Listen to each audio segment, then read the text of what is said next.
A major pilots' union has warned that a cockpit defect linked to unexpected engine shutdowns on Airbus aircraft could have potentially catastrophic consequences, urging regulators to broaden their response after the issue emerged on more than one type. We take a look at the issue and what pilots are demanding for today's video. The warning comes after investigators linked separate incidents involving an Air New Zealand Airbus A320neo and a British Airways Airbus A350 to the same cockpit control assembly.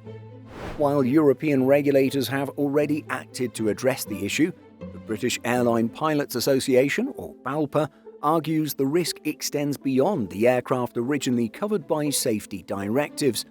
The emergence of a similar event on the A350 has since prompted the European Union Aviation Safety Agency, or EASA, to expand its response, highlighting how a seemingly minor cockpit component can have implications across multiple Airbus families.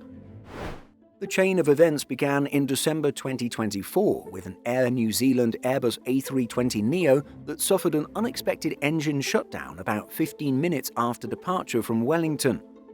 The crew was able to divert safely to Auckland, but investigators were left puzzled by how an engine could have shut down mid-flight without any deliberate action by the pilots.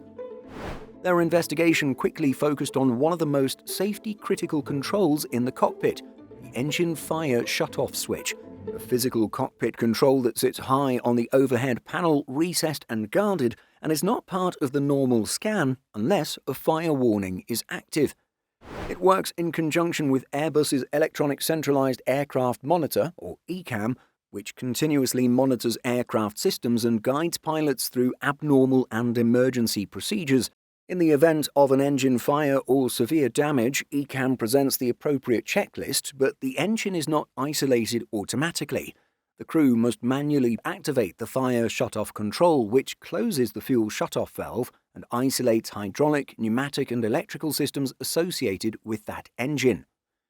Investigators found that a retaining pin had become bent during installation, allowing normal vibration to activate the switch mechanism unintentionally. This raised significant concerns because it meant that a fault within the control itself was able to initiate engine isolation actions without the pilots intentionally commanding them, resulting in an engine being shut down mid-flight solely due to the movement of the aircraft. This discovery transformed what initially appeared to be an isolated technical failure into a broader safety concern, as the affected component was common across thousands of A320 aircraft. The issue might have remained confined to the A320 family had a similar event not occurred on a British Airways Airbus A350-1000. A flight from Las Vegas to London Heathrow was at cruise over Halifax, Canada, when the right engine suddenly lost power. Although the aircraft belongs to a completely different Airbus family, investigators identified the same integrated control panel as the source of concern. That immediately raised questions about whether the original regulatory action focused on the A320neo family had gone far enough. Rather than dismissing the A350 event as unrelated, EASA has since issued a proposed airworthiness directive covering Airbus A350-900 and A350-1000 aircraft equipped with the affected integrated control panels. The proposal calls for inspections in accordance with an Airbus service bulletin. And so, for BALPA, which represents flight crew at several airlines, including British Airways, Virgin Atlantic and EasyJet, the second occurrence suggests that the underlying design or installation issue deserves broader attention wherever the same cockpit hardware is installed. The union has put out statements saying that it believes the issue requires increased focus, giving a range of supporting reasons. The first is the criticality of the engine fire shut-off switch, which is among the most protected controls in an Airbus cockpit because activating it isolates the engine from fuel, hydraulics and other essential systems.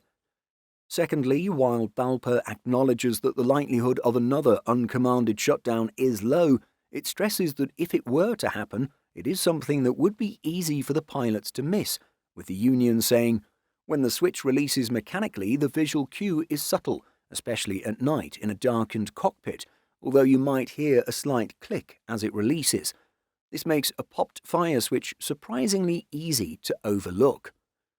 While modern twin-engine airliners are certified to fly safely following the loss of one engine, Valpa argues that while the risk of another incident is low, the consequences are not. They range from merely challenging in cruise to downright hazardous during an initial climb and critical if the switch releases at V1 when a takeoff is already committed. Regulators have responded by requiring inspections rather than grounding aircraft, reflecting the view that the risk can be effectively managed through maintenance. Nevertheless, the long compliance window on the Airworthiness Directive feels uncomfortable, and the appearance of the same issue across multiple Airbus families illustrates how seemingly small components can have fleet-wide implications. What do you think of this problem? Leave a comment and let us know. And be sure to check out Simple Flying's Flight Tracker. From live alerts and data on commercial, military and government flights, it goes way beyond your standard tracker. It was built specifically for AvGeeks, free and live, right at your fingertips.